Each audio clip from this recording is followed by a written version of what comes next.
So, hallo und herzlich willkommen zu diesem Interview mit dem Herrn Lukas Pohl. Heute soll es um regenerative Landwirtschaft gehen, und zwar wie die Transformation auf einem landwirtschaftlichen Betrieb zu regenerativer Landwirtschaft funktionieren kann. Danke, Herr Pohl, dass Sie heute dabei sind und Ihr Wissen mit uns teilen. Bevor wir starten mit der Präsentation, mit den Fragen, stellen Sie sich doch mal kurz vor. Ja, vielen Dank auch von meiner Seite, dass ich hier so ausgewählt wurde, um zu diesem Thema Einträge zu halten. Ich bin Lukas Kohl, bin selbst auf einem landwirtschaftlichen Betrieb aufgewachsen, der ökologisch bewirtschaftet wird. Wir machen seit ein paar Jahren führen wir auch viele Maßnahmen durch, die zur regenerativen Landwirtschaft zählen, dazu später wahrscheinlich noch mehr. Und mein Werdegang ist so, dass ich an der Uni Kassel-Witzenhausen meinen Bachelor gemacht habe. Mein Diplom habe ich an der BOKU Wien gemacht in ökologischer Landwirtschaft.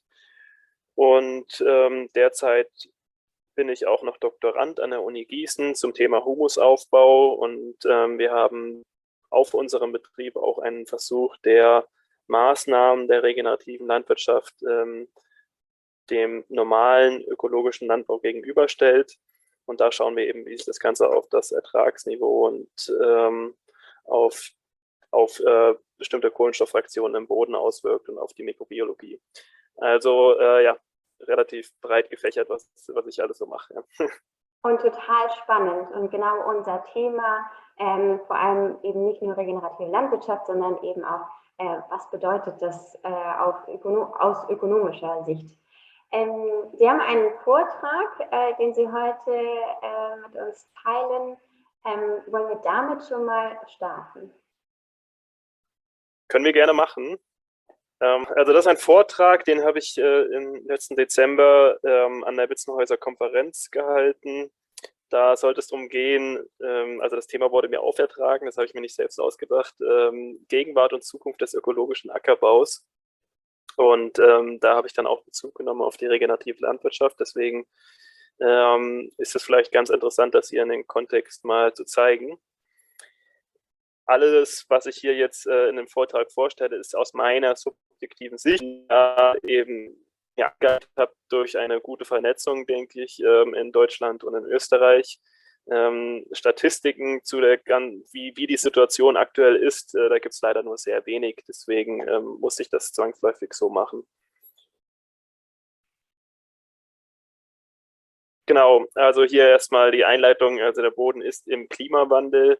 Das wissen Sie alle. Es soll immer mehr ökologische Landwirtschaft geben oder ökologische Bewirtschaftung von Agrarflächen, und da soll es eine massive Steigerung geben. Die Ampelregierung sagt sogar 30% bis 2030, was sehr ambitioniert ist, und da steht der Landwirt ein bisschen alleine da und hat mit sehr vielen Problemen zu kämpfen, die da auch wie ein Teufelskreis auf ihn einwirken, mehr oder weniger.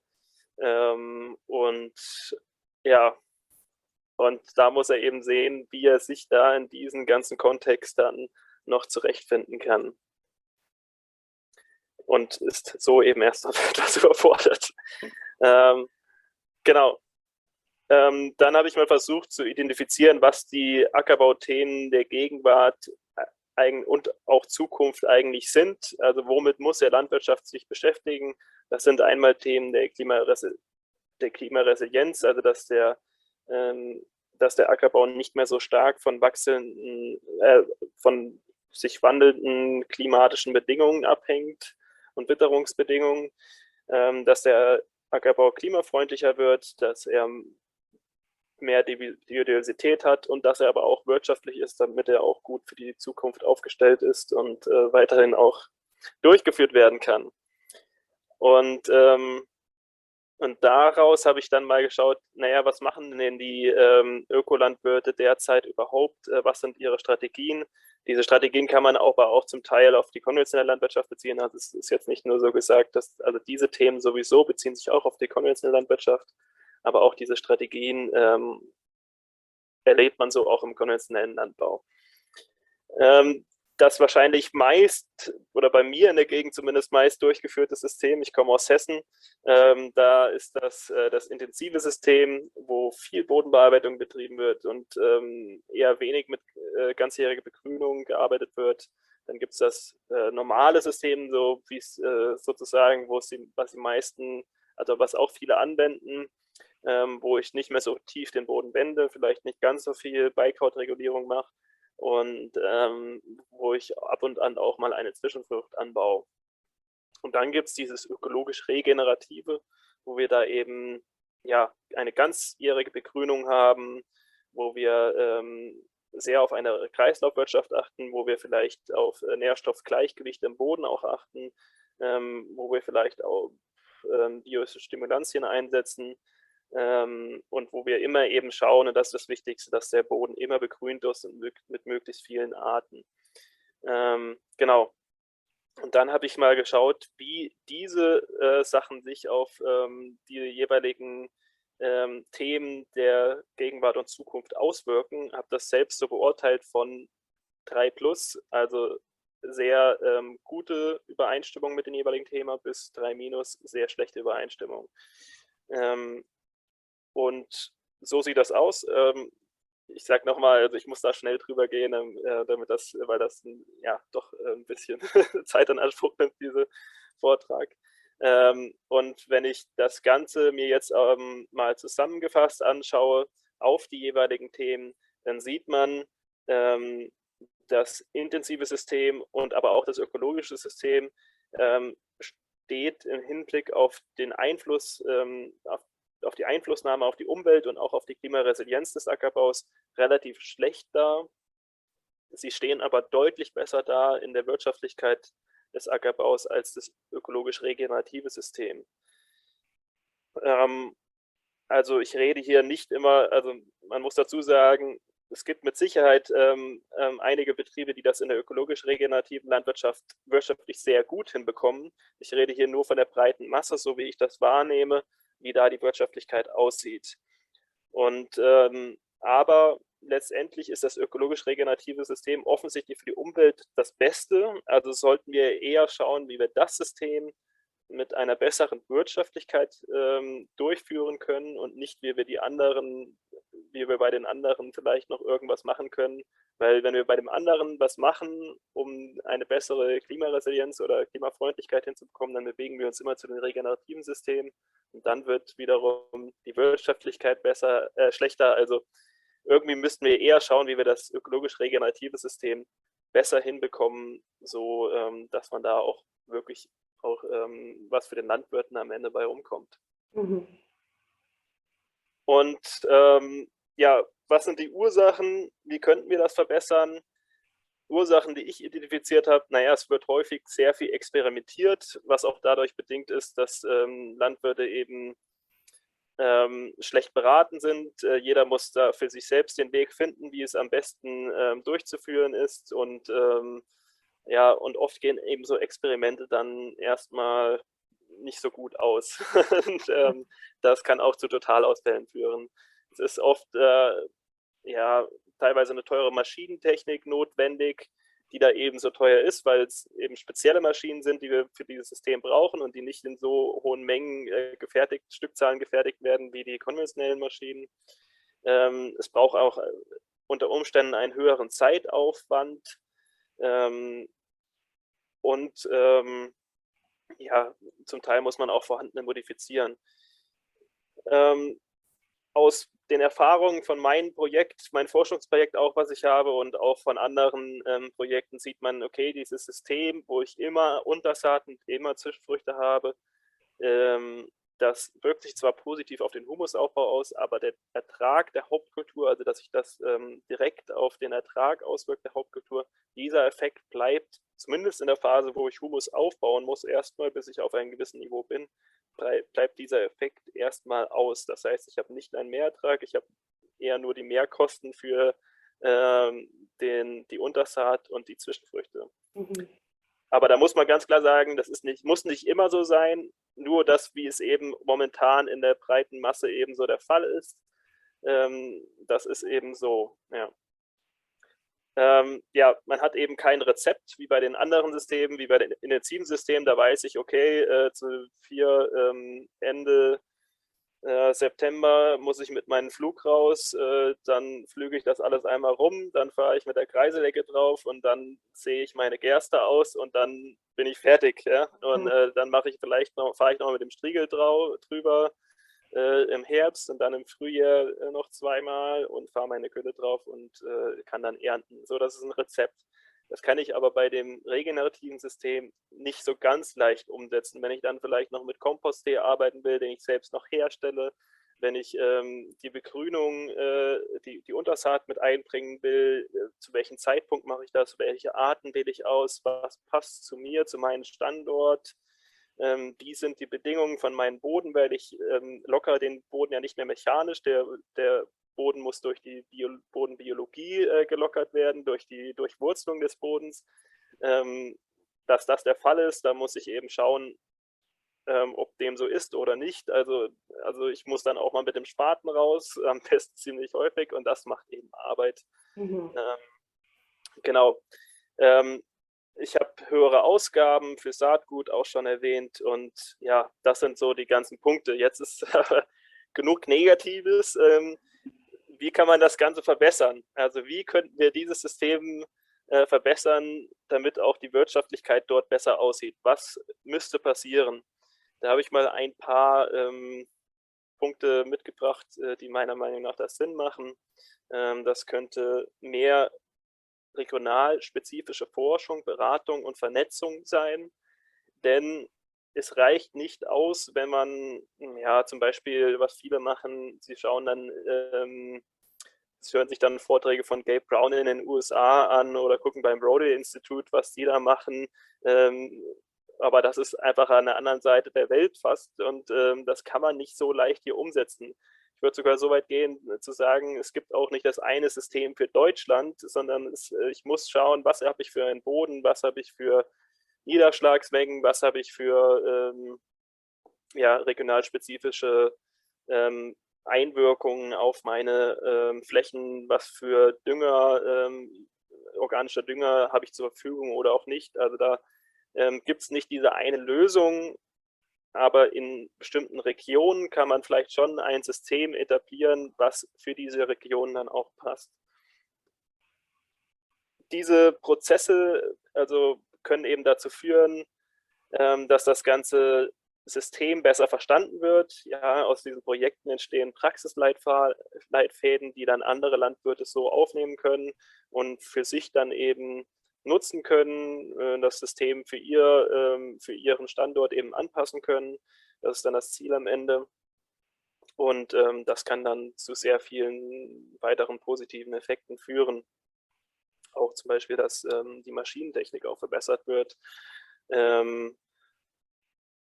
Oder dass die Maschinenkosten auch gesenkt werden, wenn mehr Landwirte, das ist ja auch das Ziel, dadurch auf dieses System umstellen, dann gibt es in der Regel mehr Landwirte, die das machen. Das heißt, man kann auch mit Maschinenkooperationen arbeiten, zum Beispiel. Also das ja, hat dann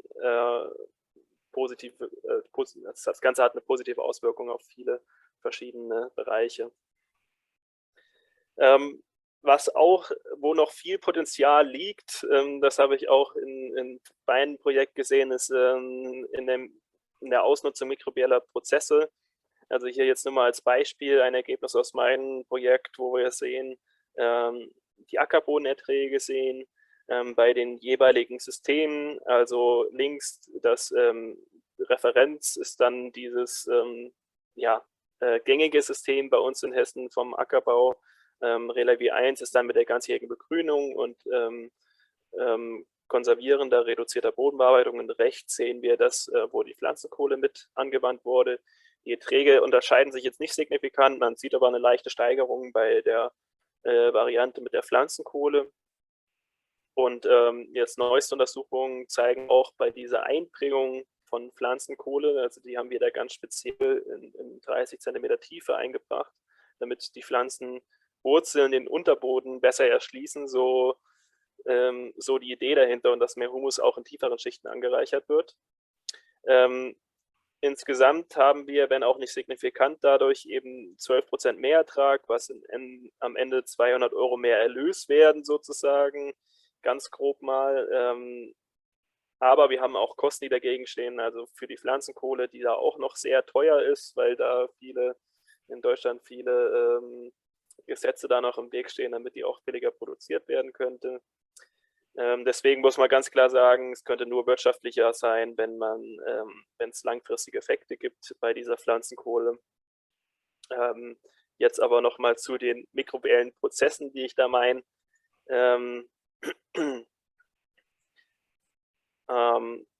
Das sehen wir hier. Also offensichtlich gab es durch die ganzjährige Begrünung und auch durch die Pflanzenkohle ein deutliches Plus an Wurzelmasse und vor allen Dingen an Knöllchenbakterien.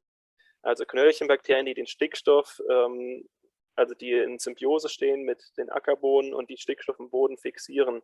Das heißt, wir haben hier ein sehr großes Plus an Knöllchenbakterien. Das heißt, es müsste dementsprechend auch viel mehr Stickstoff im Boden gebunden sein in diesem System. Ob das dann zu einem Mehrertrag der Folgekultur führt, das weiß ich jetzt noch nicht, das sehe ich dann dieses Jahr. Aber da ist offensichtlich ein großes Potenzial, was in den Leguminosen liegt, was noch gar nicht komplett genutzt wird. Also weil ja alle nur dieses graue System hier fahren. Genau, das nochmal zum Beispiel. Mehr Körnerleguminosen in der Fruchtfolge, mein Appell wäre es da. Und bessere Nährstoffverhältnisse im Boden schaffen. Ich denke, auch da ist noch ein großes Potenzial, was dann auch die Biologie positiv beeinflussen kann. Die Redoxaktivität im Boden erhöhen. Also das kann die Pflanzenkohle, das heißt, dass dass man Substanzen in den Boden bringt, die Elektronen aufnehmen und abgeben können oder das Ganze stimulieren. Hier auch nochmal das Beispiel aus meinem Versuch, da sieht man die Wurzel auf der rechten Seite oder auf beiden Seiten, wie da die Wurzel rundgegangen ist zu dieser Pflanzenkohle und da richtig Knöllchenbakterien in dieser Pflanzenkohle reingesetzt hat. Also wo die Pflanzenkohle liegt, und das liegt einfach daran, dass da sich die Mikrobiologie gerne aufhält, wo sie da eben ein hohes Redoxpotenzial ist, aber auch wo die Knöllchenbakterien auch, wo ein weites CN-Verhältnis ist, und das gibt ja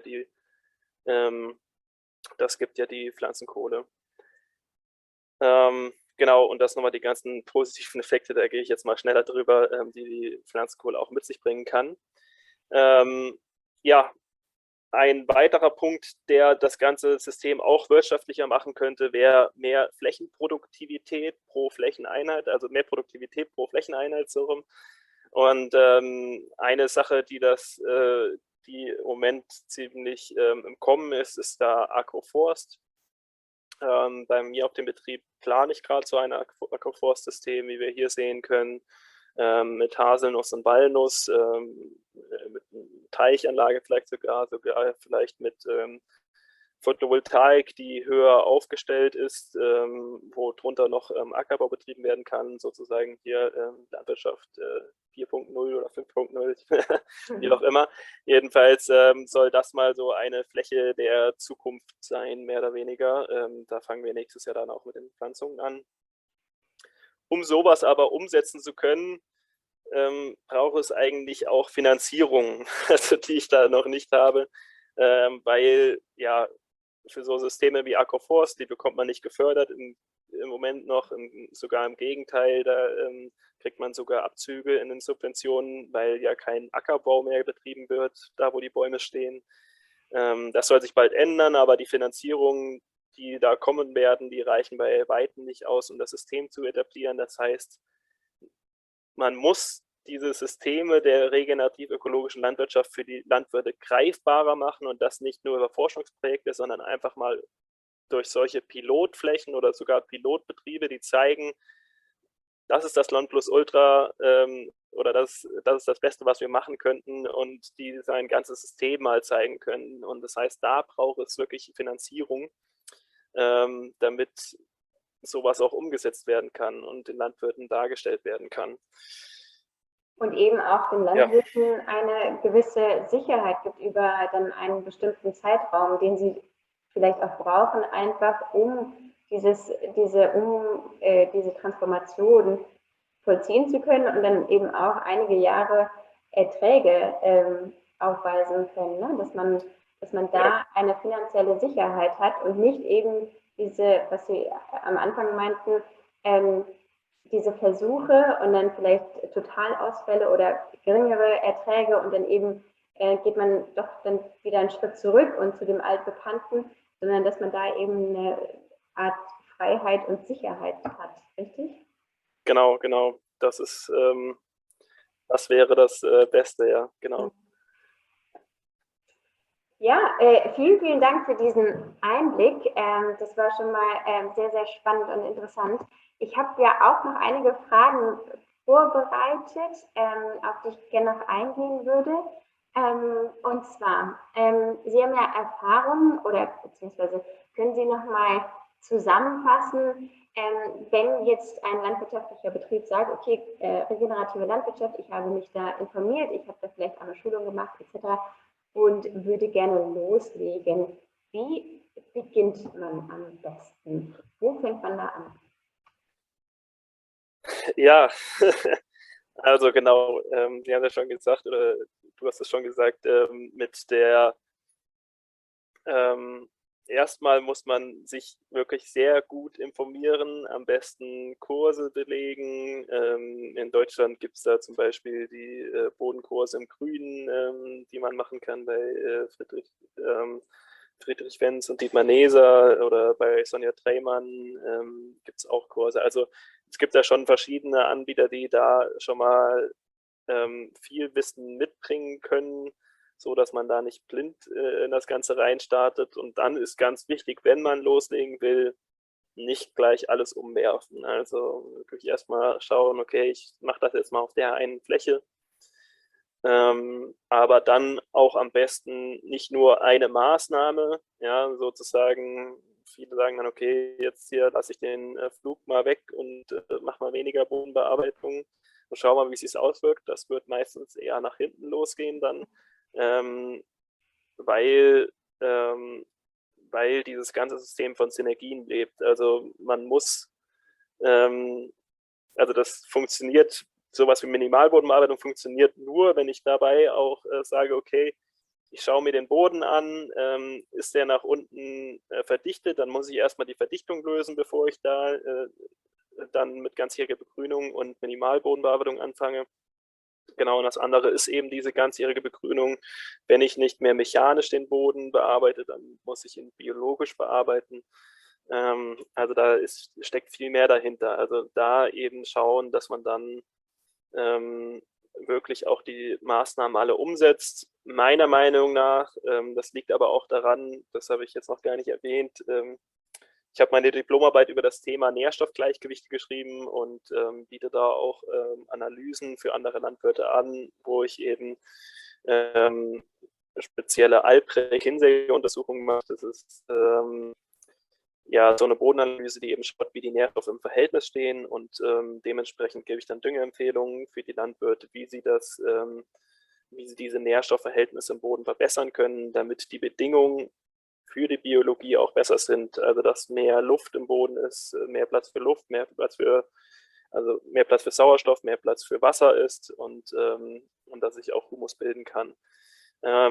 So jetzt mal ganz grob gesagt. Und wenn das nicht gegeben ist in dem Boden der Landwirte, dann ja, ist alles schwieriger, will ich es mal so sagen. Also erst die Bodenchemie anpassen und dann weitere Maßnahmen treffen. So meine Meinung zu dem Ganzen. Okay, das heißt erstmal als erster Schritt, wie so oft, Wissenansammlung einmal zur regenerativen Landwirtschaft und was gibt es da alles im Instrumentenkasten, also was sind da die Maßnahmen, die ich ergreifen kann, und dann aber eben auch eine ganz individuelle Bodenanalyse, wie sieht mein Boden eigentlich aus, und dann die Bodenchemie verstehen, also was braucht es, um Humus aufzubauen in dem ganz speziellen Fall, richtig? Genau, also am besten Kurs belegen, dann aufs Feld gehen, mit Spaten am besten, mal schauen, wie sieht mein Boden überhaupt aus. Dementsprechend sich dann Maßnahmen überlegen, die ergriffen werden müssen, auch Bodenproben nehmen, die dann eben zu Anbietern, also da gibt es nicht nur mich, da gibt es auch andere, dann dahin schicken, damit der Boden erstmal analysiert wird und dann schauen, okay, was muss ich machen, damit mein Boden eine bessere Aggregatstabilität hat, damit eben, wie gesagt, die gewünschten Effekte auftreten. Und dann dementsprechend Düngungen etablieren oder vielleicht Sachen auch anpassen. Dann gibt es noch viele weitere Maßnahmen. Dann kann ich sagen, okay, wenn ich das erstmal so im Griff habe, dann kann ich starten und vielleicht mal versuchen, reduzierte Bodenbearbeitung durchzuführen, aber nur in Kombination auch mit einer ganzjährigen Begrünung, mit viel Pflanzen, die viel Wurzeln in verschiedenen Schichten mit verschiedenen Intensitäten, also Pfahlwurzler, Flachwurzler, Feinwurzler, alles kombinieren miteinander. Genau. Und das ist dann die nächste Maßnahme. Dann gibt es auch noch die Möglichkeit, oder sollte man auch, wenn man organischen Dünger anwendet, diesen auch aufbereiten, sodass er eben nicht in einer Fäulnis auf die Fläche kommt, sondern dass da eine Rotte stattfindet, dass der Boden nicht zu sehr überfrachtet wird mit Stickstoff oder Kalium oder Phosphor, was oft eben der Fall ist. Also auch da kann ich was machen. Und dann gibt es noch die Möglichkeiten, eben mit Biostimulantien zu arbeiten, was da sein kann, eben Komposttee. Das können bestimmte Fermente sein, die ich einsetze. Das können auch bestimmte Bakterien und Pilzstämme sein, die ich gezielt einsetze. Also da gibt es eine Liste, die ist mittlerweile sehr, sehr lang, was ich da alles machen kann. Ob das alles so wirkt, das kann ich nicht sagen. Das kommt dann immer drauf an. Da gibt es auch leider noch nicht viele Untersuchungen zu. Das sollte dann vielleicht eher der letzte Schritt sein, den ich dann auf meinen Betrieb dann etabliere. Und dann gibt es auch noch viele andere Sachen. Also es gibt nicht die regenerative Landwirtschaft. Meiner Meinung nach sollte man eher immer über regenerative Maßnahmen reden. Also ich bezeichne mich selbst auch nicht als regenerativen Landwirt, sondern als jemanden, der regenerative Maßnahmen umsetzt. Und da gibt es immer wieder noch Luft nach oben und das ist eher so ein Prozess. Ja, ja spannend. Wir hatten ja über die Umsatzeinbußen gesprochen. Ne?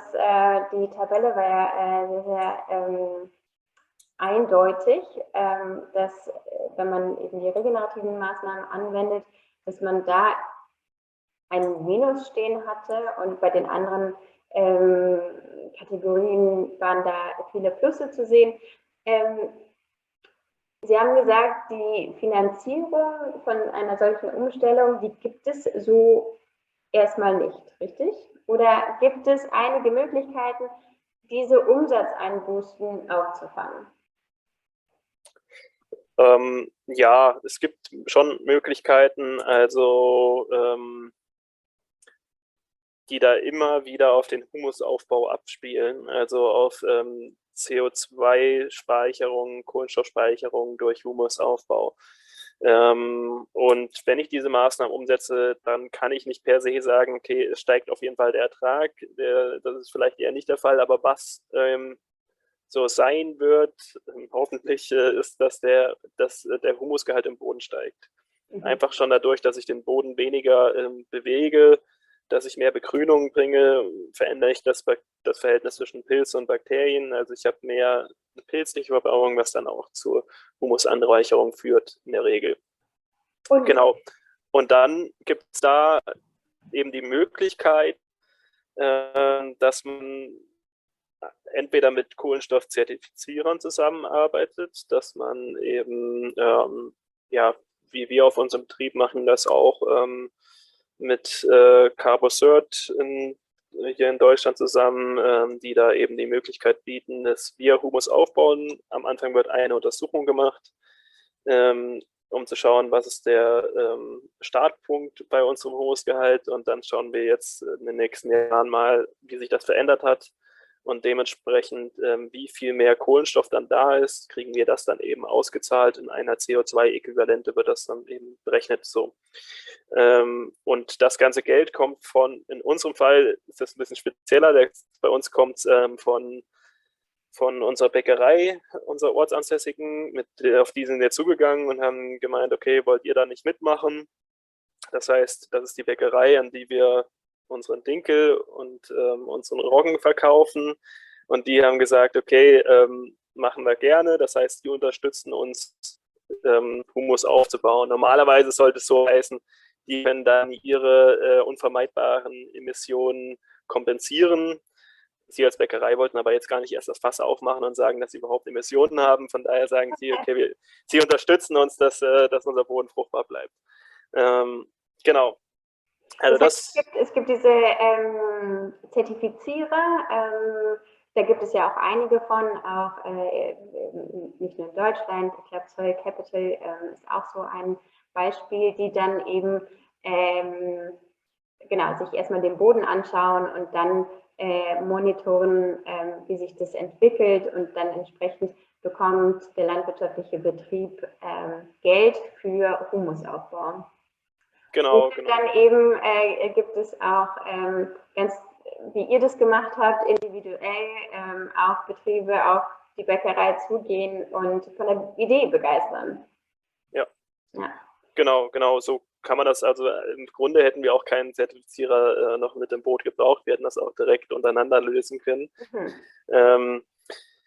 Ja, gut, kann man so machen. Es gibt auch noch, ja, wie du schon sagst, auch andere Zertifizierer, auch hier in Deutschland noch, Prositerra zum Beispiel, das ist auch ganz interessant. Die nutzen dann auch das ist gemeinnützig bei denen, die nutzen dann das, was bei ihnen übrig bleibt, dafür, dass sie Forschung betreiben können, wie man noch besser Humus aufbauen kann. Und da findet dann auch ein Wissenstransfer statt.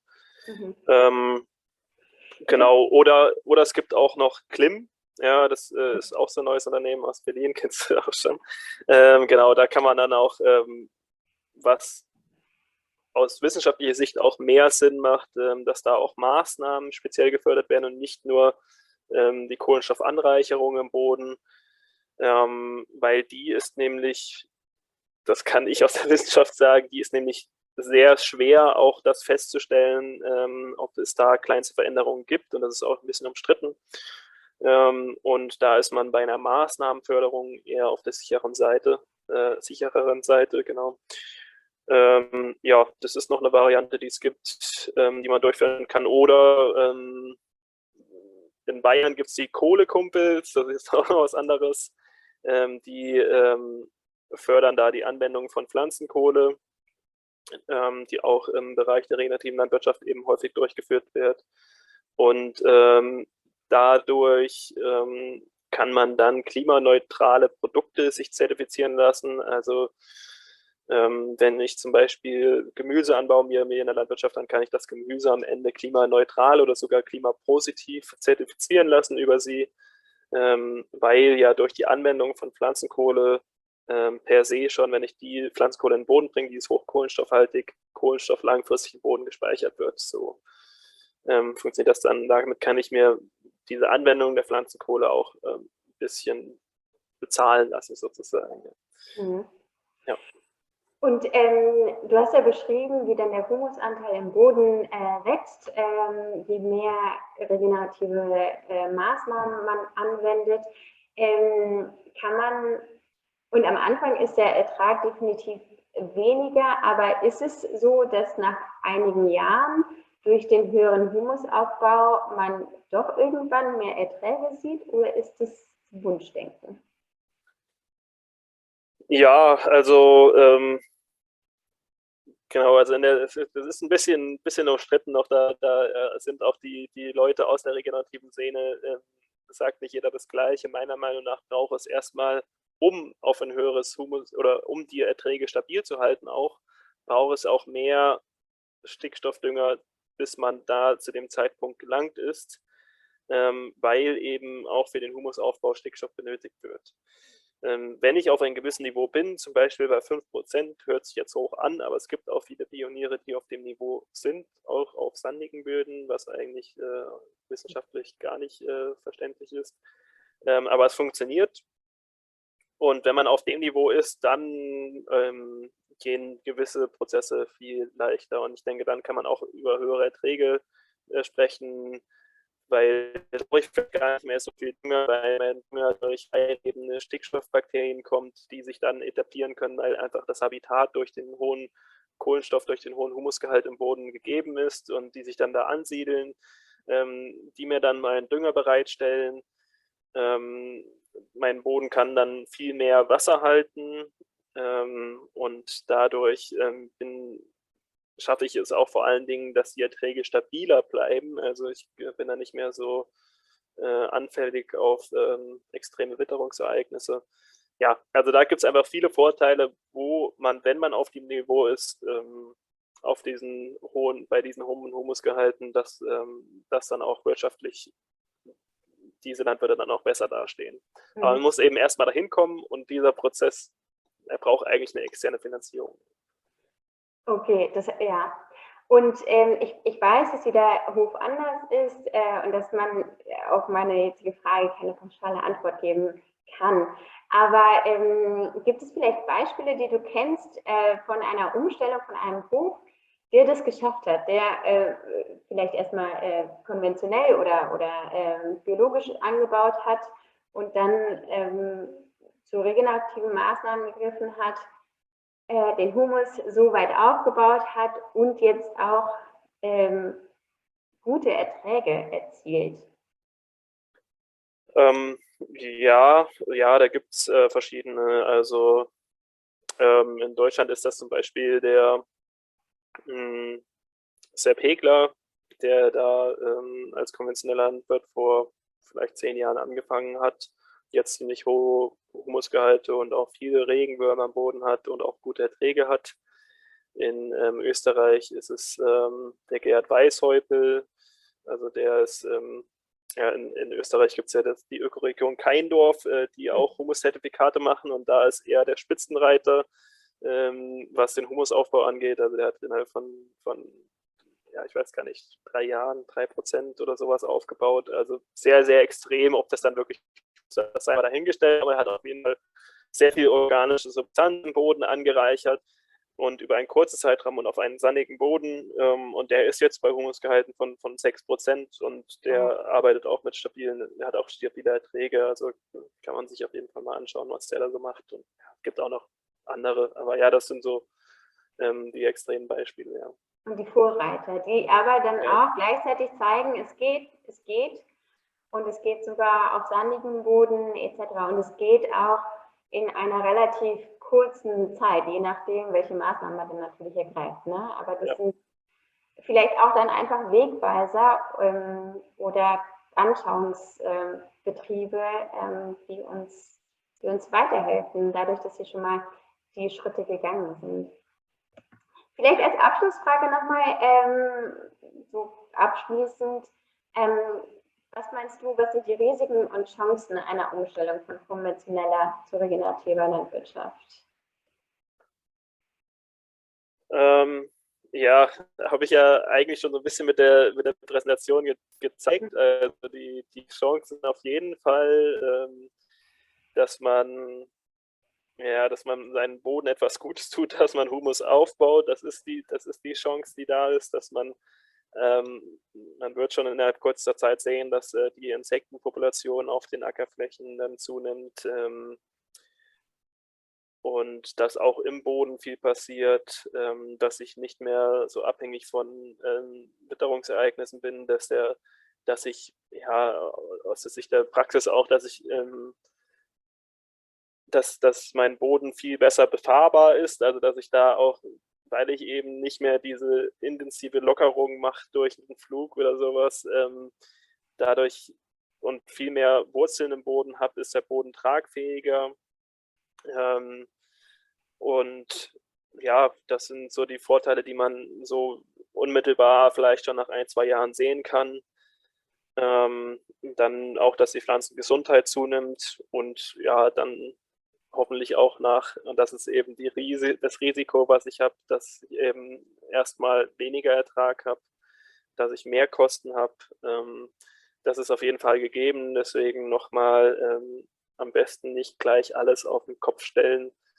Bei manchen funktioniert es, bei den meisten nicht. Also erstmal langsam anfangen. Mhm. Ja, wunderbar.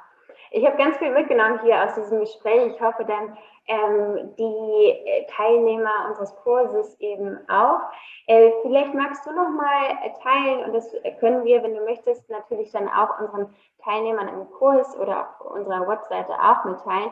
Du hast gesagt, du hilfst bei der Bodenanalyse, also dich kann man nutzen, wenn man wissen möchte, okay, ich brauche als einer der ersten Schritte auf jeden Fall dieses Wissen über meinen Boden. Wie sieht es da eigentlich aus und welche Maßnahmen kann ich ergreifen, die sinnvoll sind?